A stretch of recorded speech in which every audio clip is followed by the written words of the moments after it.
Hello, loves, and welcome back to Boundaries Unleashed. I'm Vicki Pittman, and today we're diving into the big one, the word no. Now, this topic was inspired by a dear friend of mine, Tosh. So, shout out to you, Tosh, a good friend and gym mate. She was wanting to get more support in not only saying no, but feeling comfortable in saying no and being okay with saying no. Now, I know this is something that I struggled with too. I see it in my clients, and the fact that, she's asking for more support at this, I understand that she's not the only one, and you may be needing that too. So, this episode is for Tosh, but it's also for everyone out there who has ever felt uncomfortable with saying no and just have never felt right. But really, this episode is about being okay with saying it and what that means to our spirit. Now, I know for my fellow recovering people pleasers that even hearing the word no can make your chest tighten. Saying no simply feels, in theory, like it's only two letters. It should be something simple, right? But in practice, saying no, it can set off a whole alarm system. Your whole nervous system could go crazy.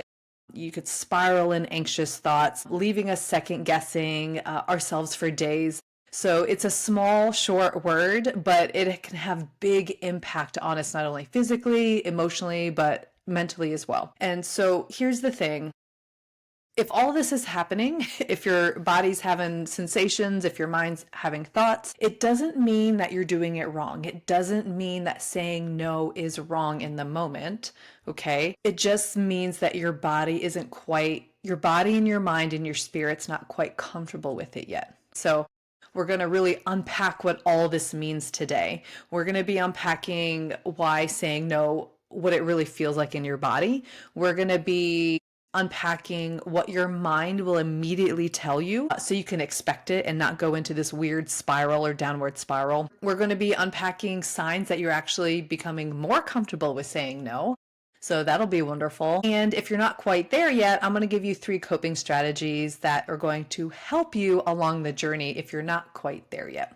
So if you've been craving the freedom to say no without guilt, this episode is your permission slip. So let's get into it. All right, so let's start with the body. What does it feel like to say no in the body? So to be honest, I like to start with the body because our bodies are truly honest and sometimes brutally honest, right? Our body's going to tell us. It's going to show us. And for most people pleasers, when we say no, our body doesn't just shrug and move on, right? It likes to hold on to that uncomfortable feeling. It reacts instead of responds. And so you might feel your chest tighten. You might feel your stomach drop. Your throat may close up. You may be a loss of words. You may be able to lose the ability to speak. You may feel your face getting red or just heat rushing into your body. This is your nervous system reacting. This is your nervous system doing what it's supposed to do, which is to keep you safe. All right. Its job is to protect you. So it's going to give you these warning signals. And somewhere along the way, our body learns that saying no equals risk of rejection, risk of conflict, risk of being seen as too much or selfish. But here's what I want you to hear. These sensations are not proof that you've made the wrong choice. All right. In fact, it's really more of an energetic ripple effect that is happening in order for you to reclaim your space for yourself. And if you think about it from like more of a mystical lens, think of it more as if your aura is reshaping itself and it's really realigning with the energy field that actually matches your choice and your true desires. So it's really this ripple effect. So next time you feel this tightness, next time you feel the flutter after saying no, remind yourself this is just my body recalibrating. It's not a red flag. It's just making the adjustments necessary. Now, these are things that we can feel in our body, but what does our mind tell us? Because sometimes that can be the biggest obstacle, especially if you're an overthinker like me, you like to ruminate, our mind can sometimes be our biggest obstacle. And if our body gives us the sensations, our mind gives us the story. We make meaning out of these sensations. And so the usual script that our mind will make up, or the story that it'll make up, is they're going to be mad at me. I'm being selfish. I'm letting someone down. What if this ruins the relationship? These are all the thoughts and stories that our mind will tell us when we feel these uncomfortable body sensations when we say no. Do any of these sound familiar? I know that they are very common for me in my early boundary journey. And these anxious thoughts, they're spirals. There's the brain's attempt to make sense of all the discomfort that you're feeling in your body. So it's a natural response to try to make meaning out of sensations, but they're not the truth. It feels like it. It feels very strong. It feels very powerful, but it's not the truth. It's conditioning. It's instincts, okay? It's not your intuition. It is old programs that were installed way back when pleasing others was your way of feeling safe and in feeling loved. All right. So I would like to offer a reframe for you if this is something that you struggle with. And it's that these thoughts that we have, the stories that we make up, they're not the truth. They're just echoes of your past. They are old ghost stories or old ghost of people pleasing, of your people pleasing past, right? It's not your intuition. It's just your safety instinctual reaction as opposed to a very deeply high level, high vibration, intuitive response, right?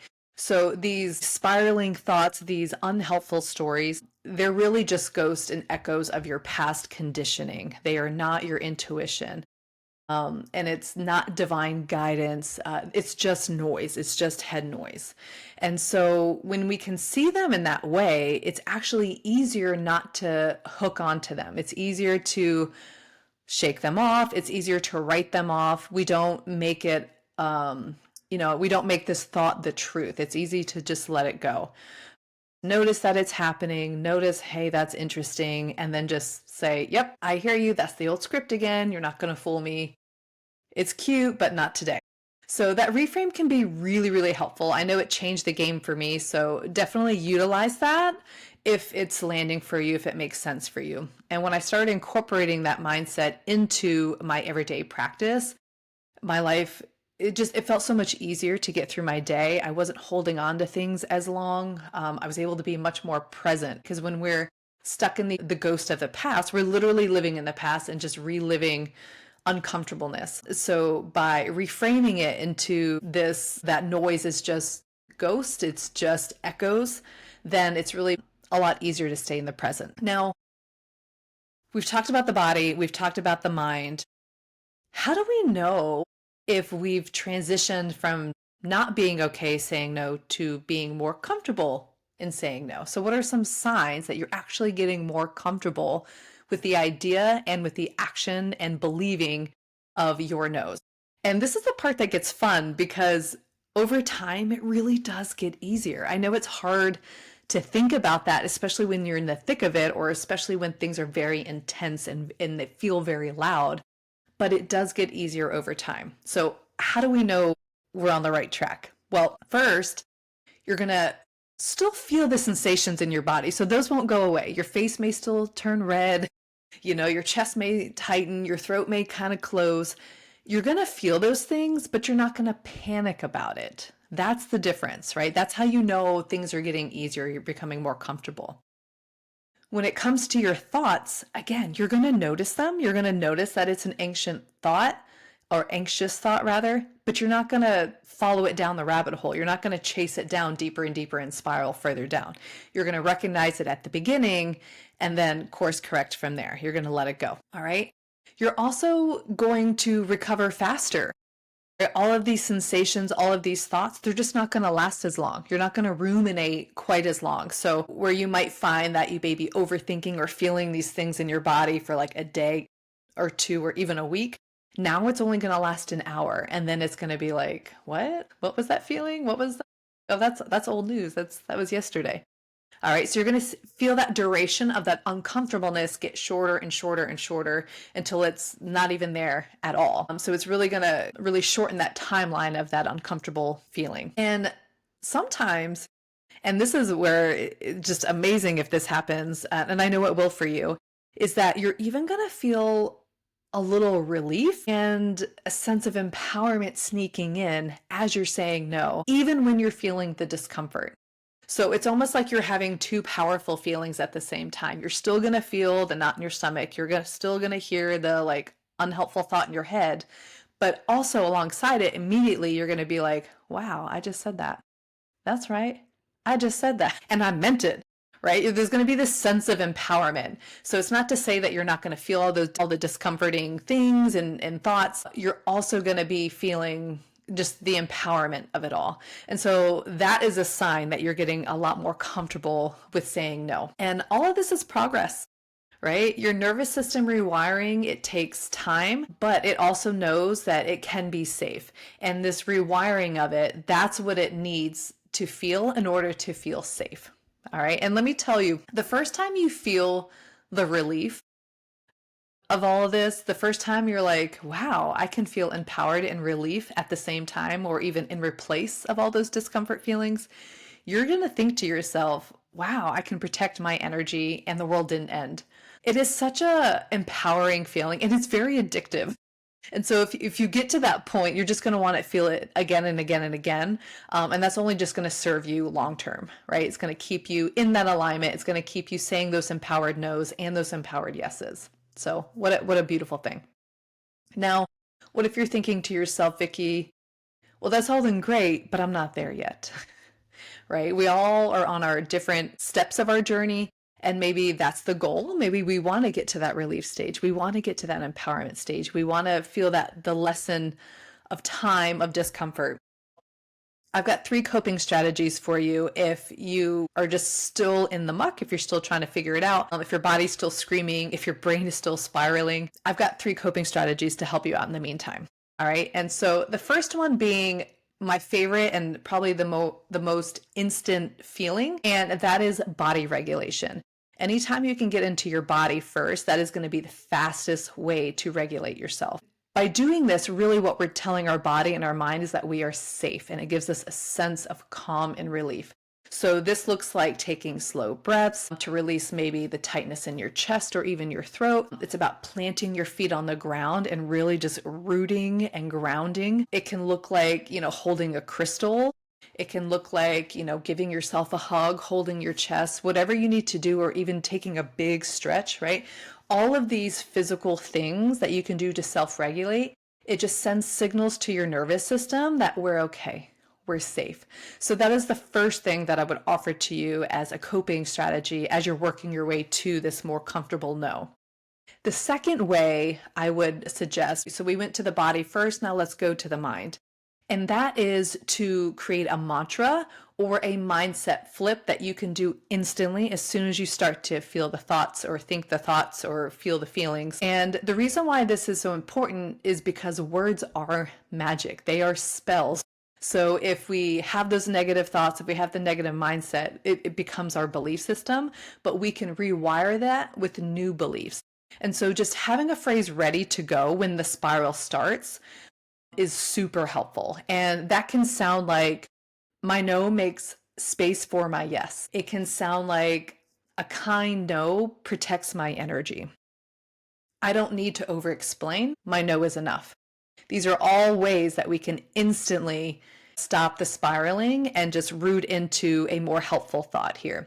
And, just pick any one that feels powerful to you. It could be any of the 3 that I just gave an example, or one that maybe you create for yourself, but it's picking one that feels powerful to you and just repeating it over and over again until your brain starts to believe it. So we can rewire the thought. We can reframe our mind to allow our nervous system to support us. Okay.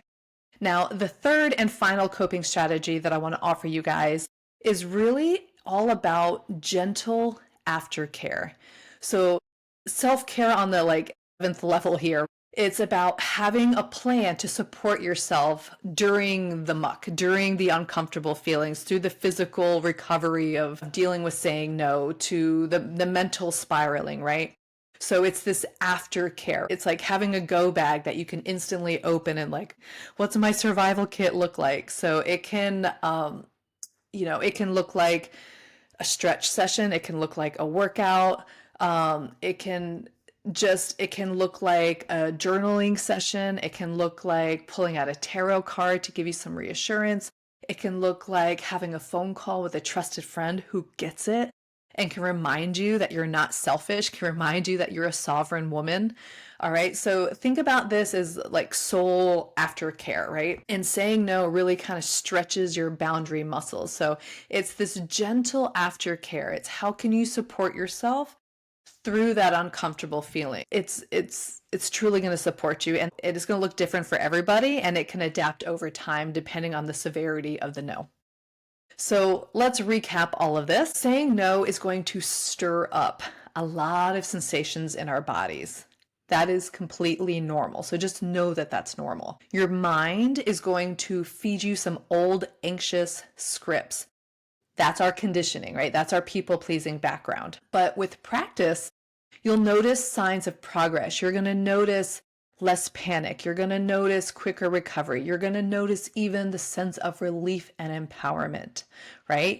And in the meantime, you've got 3 coping tools that you can utilize at your disposal to help regulate your body, anchor into a mantra or to a helpful mindset, and really give yourself permission for gentle aftercare, to take that bath, to light that candle, to do anything you need to do to just give yourself that extra love during that tricky transitions. Okay. So remember this, that every no is a doorway to a truer yes.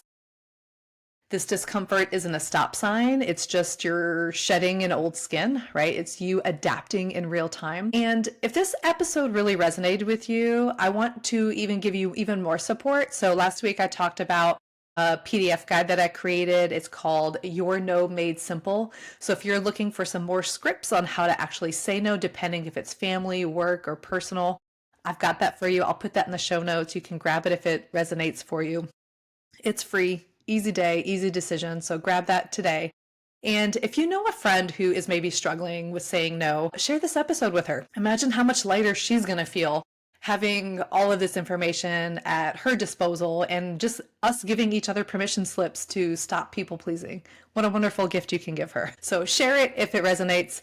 Thank you for hanging out with me today, loves. Until next time, I want you to keep choosing the yeses that light you up and the nos that protect your magic. And as always, love yourself like you mean it. Bye for now.